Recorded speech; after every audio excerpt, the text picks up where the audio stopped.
The humble mitten, one of the objects humanity has really not improved for ever. These are some of the oldest intact mittens ever found. They belonged to a child in Iceland around the year 900. You can tell they were for a child because even 1100 years ago, parents were like, okay, you lost the mittens. Nope, mommy's not mad at all. You used your super sight and couldn't find them, and okay. Today, we're focused on two of the most famous forms of mittens ever created, the yellow mitten and the ice mitten, for lack of a better term. We shall begin by testing one of them. Ambient temperature outside, 30 degrees. On the dot. But for today's purposes, we care specifically about the temperature of the water. Okay, small problem with our experiment. I am currently standing on the river that I wanted to test the temperature of. Drat.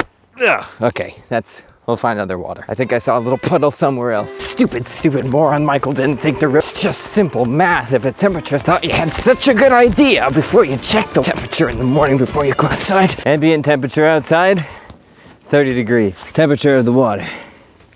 34.2 degrees Fahrenheit, 1.2 degrees Celsius. Okay, not as climactic as I envisioned, but here we go. Ugh. These are Dachstein mittens, loved by ice climbers because they're extremely warm, wind resistant, water resistant, and flexible. Some climbers say they don't get good until they get an ice skin on them from climbing all day. Fishermen also did something very similar with their mittens. Yeah.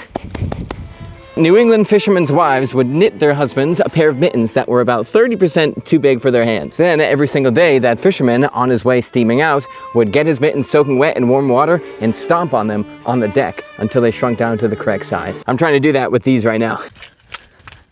Hopefully you could see the size difference. Felted wool mittens are some of the thickest, warmest wool mittens that you could possibly make. But they're not the warmest wool mittens you can make. The warmest knit wool mittens probably came in the 19th century in the Adirondacks, Maine, Massachusetts, or Vermont. They were called buff mittens or shag mittens. Very, very cool. There's not a lot of information about them. There's sparse pictures and paintings that show a buff mitten on the ground or something like that. They're in museums. There's stuff like that about them. And I have a pair. I found them on eBay for $100 and I bought them and I'm gonna donate them to a museum. How cool is that? That is one type of extremely famous, super popular mittens that you see everywhere. But there's another type of mitten that is even more popular, that is very, very famous in Minnesota, in Wisconsin, in South Dakota, in Maine, that I am going to put on my hand right now, but the thumb is a little mispositioned. The extremely famous and legendary yellow mitten. What's so great about it? Why does everybody in Minnesota and Canada and all the really cold places wear it? And why is it so warm? Those two styles of mittens set the formula for mittens forever. They've never changed. This style of mitten is around 300 years old. And why haven't they changed? Well, 300 years ago, something happened that basically made it so the perfect mitten was figured out. Before that, there were two different ones. And then there was one. And so, we will be splitting the perfect mitten up into its two halves and dissecting each one. I broke this video into 3 easy to digest parts.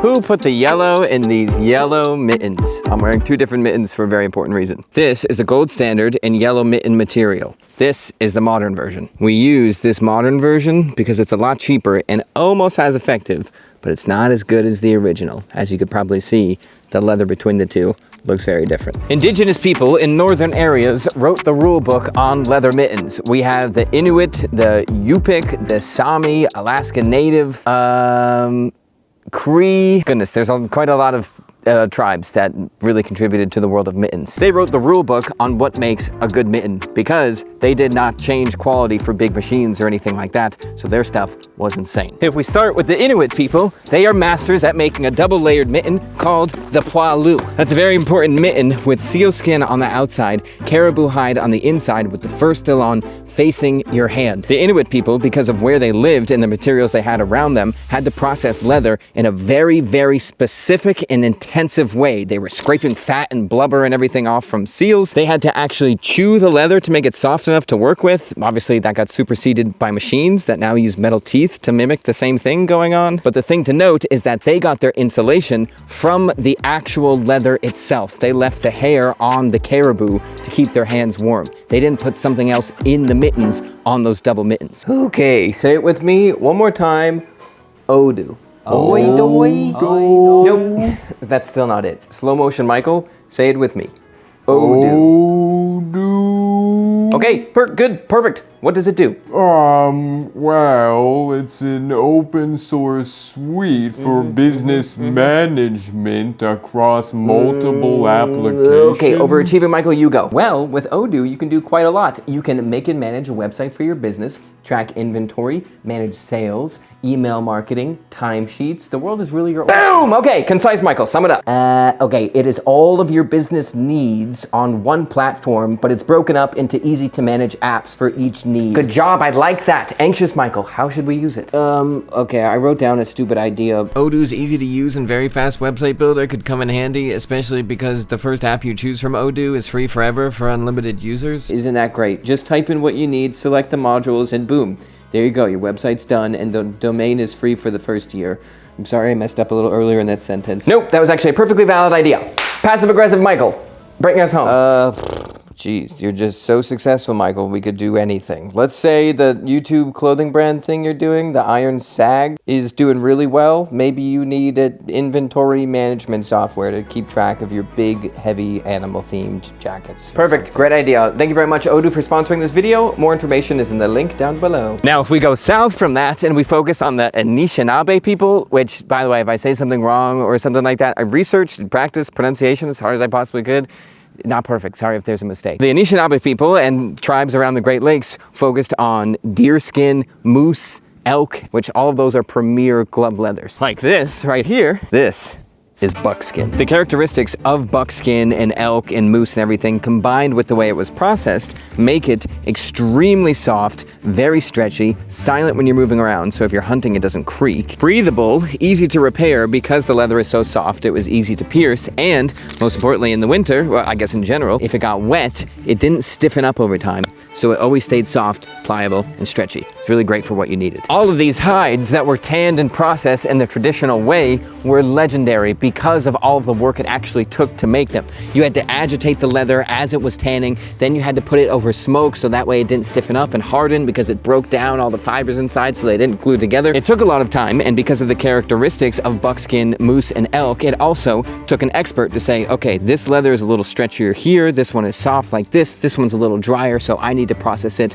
this way exactly. But it paid off in spades. All of these leathers are yellow because of the smoking process that I talked about before. When the leather was first processed, it was basically white, and then the smoke turned it this color. And I'm assuming by the time that these were sold in places like Sears and stuff like that, with the first version being seen in 1902, it could have been sold before that, but there's not a lot of records of it. By that time, people associated the color yellow with buckskin mittens and good quality, so manufacturers dyed their stuff yellow to match. I would assume. Obviously now in 2026, with modern tanning processes and machines that can agitate stuff and things like that, usually the gap is almost closed. Buckskin is still probably a superior leather, but cowhide is way cheaper, way easier to get, way easier to work with, and this is soft, treated to be very water resistant, tough, durable, and more consistent throughout. Pigskin is also another alternative that is used, that is very soft, has similar qualities to buckskin and stuff like that, but obviously way cheaper because a lot more people eat pork and stuff like that. So the yellow mitten was considered to be the gold standard of quality, but the reason that I mentioned the poilu is because of the insulation that goes inside of the mitten. We have the gold standard of the outside of the mitten, but the inside is not so easy. Actually, I shouldn't put it like that. There were many solutions. You could stuff the mittens with grasses or buffalo down, like the undercoat of a buffalo, which is incredibly warm, or you could just use animal hides and furs themselves to keep your hands warm. But if you combine the perfect mitten outer with a specific little animal that bounces around, in some cases eats kelp, in other cases eats alfalfa, and other things, you get kind of the world's most loved mitten, the mitten that everybody likes. The yellow, most famous Minnesota mitten. I'm saying Minnesota, obviously it's not just Minnesota, but we'll get there in a second. Whoa. People that had sheep absolutely loved sheep, and while of course everybody was kind of working on leather at the same time, if you had sheep available to you, you were like, let's not focus solely on leather, let's put a lot of thought into this. People that have a ton of sheep's wool are figuring out how can we develop the best, strongest, most durable mittens possible, and people with a ton of leather are figuring out the same thing, but with their materials that are more readily accessible to them. but they both have downsides. Naturally insulating. It's warm immediately. You don't need to add anything else. Also, very good when it's wet. It keeps your hand warm, but if you're swinging an axe or doing crazy work, not very durable. So you need to keep remaking these all of the time. On the other hand, we have something that is not naturally insulating, but very, very durable, windproof, not so good in the water, but still doesn't creak and freeze up if it gets wet. So now, if we fast forward to the 1700s and the 1800s, in the US specifically, similar stuff was actually happening around the world. The Sami people were combining their reindeer outers with knit inners. But we have a massive logging industry in the US where people are swinging axes all day long. They need something to protect their hands and to keep them warm. We also have knitting everywhere. It's cheap, it's fast, you can do it at home, you can make mittens all day long. So we make an over mitten, like the poilu, but with different materials. This helps you grip an axe, protects your hands. Also, you can take this off, or if a machine grabs your hand, this comes off and you still have this mitten underneath it. So if you need to vent your hands during the day but not freeze them off, you have wool. And at the end of the day, you take the wool mittens, you put them by the stove, they dry off for the next day, or you rotate the mittens out. So what do you call your mittens? Choppers. This is a chopper mitten. These are choppers. LL Bean ones are choppers. Technically, the M49 US Arctic Extreme Cold mittens, choppers. Look at how insanely far we have come in leather mitten technology. We have strategic leather reinforcements all over the mitten so you can hold ski poles. We have this lobster claw that was originally made so you can shoot a gun easier. Neoprene cuffs, really cool applied logo things. But through all of that, and with all of that, at the end of the day, we're still just following that same formula of wool, or synthetic material nowadays, and leather. 300 years, we haven't come up with something that's better for most people, which is crazy.